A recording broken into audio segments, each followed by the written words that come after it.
Hello and welcome to the Providence College podcast. I'm Michael Hagan from the class of 2015, and I'm joined by producer Chris Judge from the class of 2005. Today we're joined by Ava Dussault, a recent graduate from the class of 2022, and the author of the children's book, Renee Finds Her Calm, Mindfulness Tools to Focus and Be Present, published in December of 2021. We'll discuss the inspiration behind the book, the joys and challenges of writing for children's audiences, and Ava's experience at Providence College. Ava, thanks for joining us. Thank you for having me. So to start, congratulations on the recent publication of your book. Could you tell me a little bit about what inspired you to write Renee Finds Her Calm? Yeah, so during the heat of the pandemic, I guess I'd say, my mom had started making her own resources for her students because she is a specialist in an elementary school and she does social emotional learning. And she was making videos and different handouts and all sorts of stuff. And she had said, maybe we should make a business together because we're both children's yoga teachers. And we started a website and we made some products. We had an artist kind of put together our designs, and we had coloring books, yoga cards, worksheets, things like that. And I had said it would be pretty cool to have a book on there, but I didn't think of it as an actual physical book. I just thought like it would be something that I typed up, and the illustrator we had been using would kind of do quick sketches, and it could be something that parents or teachers or yoga teachers could just print out. But then I actually decided to make it like a real book, and I went through with it the whole next year. So what's the basic premise of the story? How does it go? So it's a little girl that is always thinking about more than one thing at the same time. She's worried about what she's going to do later in that day or the next day or that night. And she can't focus in school because she's so busy thinking about so many things. And so her mom tells her that there's a mindfulness forest with a mindfulness fairy who can teach her tools to calm down and be present. So she takes Renee to the forest and she learns 5 mindfulness tools and then finally realizes what it means to be present. And then she ends up teaching them to her classmates as well. And was there any particular inspiration for the character of Renee? She's me. That's my middle name. Oh, okay. My name's Ava Renee. So I based it off of myself as a child. Oh, that's wonderful. So you mentioned mindfulness tools that Renee learns in the forest from the mindfulness fairy. You said that there are about 5 of them. What are some of these tools and how are they woven into the narrative? Yeah, so it's pretty concrete, so kids can actually practice as you go along in the story. And it's very repetitive, so they know that the next tool is coming up because it starts and ends the same way. So the first one she learns is actually from her mom, and it's belly breathing, and it's basically just deep breathing. But for kids, we kind of describe it as a balloon blowing up and deflating. So that's the first tool. And then she goes into the mindfulness forest with the mindfulness fairy, and the mindfulness fairy continues teaching her the tools. The first one that she teaches her is yoga. She learns a few yoga poses. Then she learns how to do a body scan and be aware of how she's feeling in the present moment. So she analyzes every part of her body. And then she learns how to be mindful of her senses around her. So it's called the 5 senses exercise. And it's basically looking at what you can see, what you can feel, what you can smell, touch, and taste if applicable to that situation. And then she learns positive affirmations or words that you say to yourself. And then after that, she realizes what it means to be calm and present. So those are the 5. So I know children are the intended audience, but I'm sitting here thinking, I could use a visit from the mindfulness fairy. Do you see the lessons in the book as being applicable to adults? Yeah, it's definitely applicable to adults. A bunch of my friends have the book and say that they love it. The tools that I put in the book that are mindfulness tools are actually kind of a combination of my favorite ones that I learned in my kids' yoga teacher training. which we also did for ourselves as well, because our teacher would always say, you have to have some type of practice before you can do it with children. And then I also did the Mindful Schools program, and some of those tools I learned there as well. But again, the whole foundation for Mindful Schools, before you can even do the school training, you have to do a mindfulness training for yourself. Mm-hmm. So an illustrated children's book, of course, involves more than just writing. How did you go about establishing a relationship with both an illustrator and a publisher? I became to know a lot of people that were well known in the children's yoga world after I did my yoga training, which was during the pandemic. The woman that trained me still has an online shop, but she had to unfortunately close her business because she had an injury, so she couldn't teach yoga anymore. But she actually hired me after I trained with her, and I wrote lesson plans for her website, and I did her social media, and I helped run trainings that were in the future. And so through that, I met a lot of well-known people in the industry because she was well-known and she would introduce me to different names. And there's one person who I had followed before and kind of met through her. Her name was Betty Laria, and she self-published a children's yoga story. It's called Lucienda's Magical Yoga Adventure. And she actually has a program where, you know, she sees if you're a good fit for her, and you kind of talk with her before, but she has a mentoring program where she edits your book, helps you with the illustration process and finding an illustrator, helps you with the publishing process. So it's self-published, but she edited it and helped me with that entire process. And it was especially helpful because she was coming from the same space as me. She's a children's yoga teacher, and she knew what all the mindfulness tools were. So she really resonated with the book. Mm-hmm. It sounds like this, the children's yoga community is, it sounds like a very supportive and close-knit kind of community. How did you and your mom get involved in that space? I would say my mom has been in it for a lot longer than me because she's been doing her job for about 9 years now, working in the school. She does social emotional learning, mindfulness, and yoga. It's a special.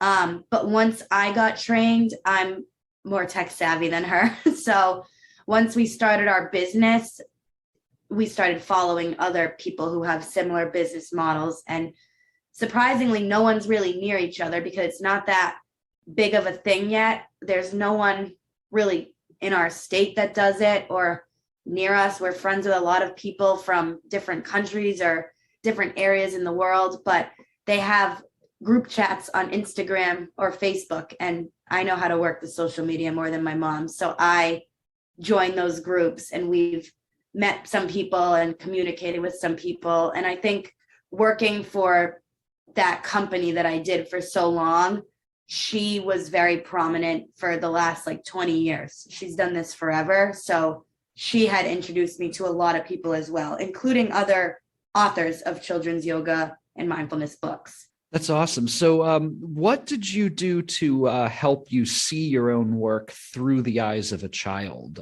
Were there children that you shared your ideas and story with as you were writing? What was that process like? How did you test it with your audience? Well, I am with kids most of the time because I was an elementary and special education major, but I do summer camp, summer school. I just finished my last day of school today. So I'm with kids all the time, and I've actually tested doing some of the mindfulness tools and yoga with them. They like it because it's a different type of brain break than they're used to getting. And I use some of their reactions as what Renee says. Like sometimes she'll say, I feel more calm, or I feel happy or present. And that's what some of the kids actually said too. So I kind of use what some of the kids said. So you mentioned that you were an elementary and special education major as an undergrad, which congratulations on your graduation, by the way. That was just recently.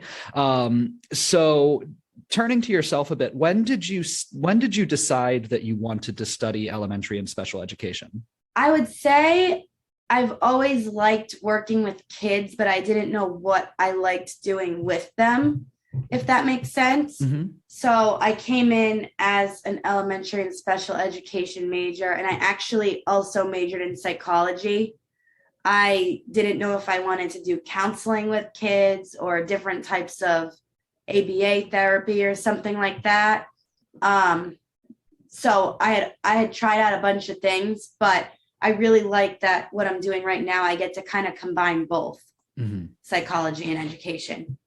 Tell me a little bit about your path to Providence College. Well, when I toured the school, it was the best tour ever and the first school that I fell in love with. And I was like, of course I want to go there.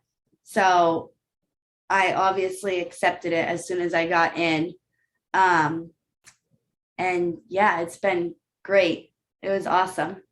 So great. There's one word that you'd use to describe your PC experience. What are a few other words that you'd use to describe your experience at Providence College? I'd say I made a lot of friends. It was obviously very fun. I feel like this year though, and last year were different because last year you couldn't really hang out with the people that you necessarily wanted to be with unless you were like outside in a mask or something crazy. And this year, all of the education students, and I think people don't remember this all the time, are teaching all day. So Right. I didn't really go to Providence this year. I would go to night class and be drained by the time I went because I was at a school from 7:30 to 3:30. So I just want to go to class and then go home after. So it was different the last 2 years, I'd say, but I still got to do some things, and I'm really close with all the people that were education majors, I'd say, more than psychology, because we all have this common experience and schedule, and we could all do things together. That is, yeah, I had friends who studied both elementary and secondary education when we were undergrads here at PC. And it is, while tremendously fulfilling, it is intensely demanding, especially when it comes to student teaching. So when you weren't studying elementary education or writing children's books or studying psychology or being in the classroom, what kinds of things were you involved in on or off campus as an undergrad? So freshman year, I really liked going to the gym and going to the fitness classes. And the classes that I took there, unfortunately, the people that taught them were seniors graduating. So I ended up getting trained in high intensity interval training and Zumba. And I've taught fitness classes for the past 3 years at the gym. So I've done that. And this year we kind of kickstarted a monthly wellness program where we'd go into the Slavin Atrium, and me and my boss at the gym would do some type of wellness activity. So we did like essential oil sprays one week. We did make your own lotion one time. We did vision boards, all different things like that. And then I was a big member of dance club. I was the treasurer my junior year and the vice president this year. Were there any professors, whether from elementary ed or psychology or another department, were there any professors who were particularly influential on you, or who maybe have some fingerprints on Renee Finds Her Calm, whether in a direct or indirect way? Yeah, I would definitely say there's a couple. One of them actually retired at the end of our junior year, but agreed to stay and be my student teacher supervisor and my best friend Griffin's supervisor. So we were super grateful for that. Her name was Susan Skowinski, and I actually named the teacher after her in the story. So that was one professor, and she always taught us classes on literacy, and she'd read children's books to us every once in a while. And I just loved that. And I think that's when I started reading more children's books and remembering that they exist again because I had to use them for my lessons. So I definitely say her. And then these two professors didn't really have an impact on the book, but definitely on teaching in general and how I view my classroom and what I'm going to do. But Dr. Alcock and Rodriguez, they were some of the best professors. They were so good. at what they did, and they really prepared me. And then my advisor, Dr. Ryan, too. She was always so helpful, and she loved hearing about the mindfulness stuff. I actually went to her classroom management class a few times and spoke about it and would do some stuff with that. So we had a really good relationship. So you said the book was published in December. How has it been received since then? What praise or feedback have you received? Everyone that's reviewed it has said that they really like it. I've gotten really good reviews so far, and I've read it to my last student teaching placement in Seekonk. I went back just a few weeks ago and read it to all the kids that I serviced. That was my special education placement, and they loved it and were so into doing the activities. My first grade class this year loved it too, and I actually gave a copy to a second grade teacher in the building, and her class is obsessed with it, and I guess they fight over the book during independent reading time. The one thing I want to do more, and hopefully I'll have time to do it soon, is market it and actually kind of spread the word more, because I feel like I didn't tell anybody that I was really writing a book actually. And then when the date came for it to be published, I posted and was like, oh, by the way, I published a book. So it was kind of a surprise to a lot of people. And I kind of wish I had more time to market it, but the spring semester is just so busy with teaching. And so maybe now I'll have more time to do some marketing and bring it to different places and things like that. Are there unique challenges involved in writing children's literature that are different from the challenges of writing for an adult audience? I would say the language that you use, because the one thing that I did the most or had to do the most was I had to go back and kind of make the words more kid friendly. And you have to kind of make the books predictable so kids keep an interest in them. That's why after every mindfulness tool, the fairy asks Renee how she feels and she gives a response. And then she says what the next tool is. It's predictable and the kids can kind of read along. But the first however many drafts were not like that. I didn't even consider some of those things until I started working with Betty. And I'm realizing I meant to ask you at the beginning, but I'll ask you now. Where is home for you? I'm in Sutton, Massachusetts, so kind of near Worcester. Okay. So what advice would you have for other aspiring children's authors, people who might be thinking about writing a children's book, or people who might hear this podcast and think, you know what, that sounds great. I want to do this. I would say definitely just do it and write it, because you have to start somewhere. I started with like one piece of paper and like the story on 3 lines. And then I just kept going from there. It was 1 page. And then once I realized, okay, this is what I want to do, I kind of researched and was like, okay, now I need to break it up on different pages. And where are you putting the words on the page? But you have to just start, or else it's hard to get all the pieces moving. And I would also say, take it one step at a time. I feel like at first I really wanted to rush through it and get it done, but it actually took a full year. I started it January 1st, and it was published on Christmas Eve. Wow. So again, congratulations on your recent graduation in May. What does the future hold for you? I will be working at my children's yoga studio with my mom. We have a small little space in Worcester, and we do kids yoga classes and camps. So I'll be doing that. And then I'm going to Endicott for my master's. It's a fellowship. So basically the school that I work at pays my tuition, so I get free grad school. So I'm doing a master's in social and emotional learning. And next year I'll be working in a school in Everett, and I'll be working with the cognitively and socially delayed students in kindergarten to 8th grade. There's a room for each grade, and I'll be doing mindfulness, yoga, and social skills with them. Well, that sounds like a tremendous opportunity, and I'm confident that you will do very, very well in grad school and do amazing work with those children. Well, Ava, thank you so much for joining us on the podcast today. It's been a pleasure talking to you and learning about your book, Renee Finds Her Calm, which, just to make a plug for the book, that is available on Amazon. And where are there other places where people can find the book, Renee? Or sorry, I called you Renee. Are there other places where people can find the book, Ava? Right now it's only on Amazon, but I'm hoping to get it into some children's bookstores soon.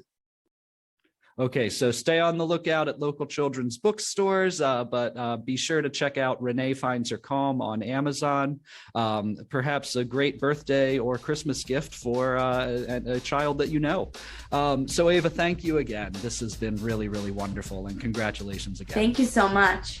Subscribe to the Providence College podcast in all the usual places, including iTunes, SoundCloud, Stitcher, Google Play, and Spotify, as well as your smart speaker. If you like what you hear, please review and share with others. Thanks for listening, and go Friars.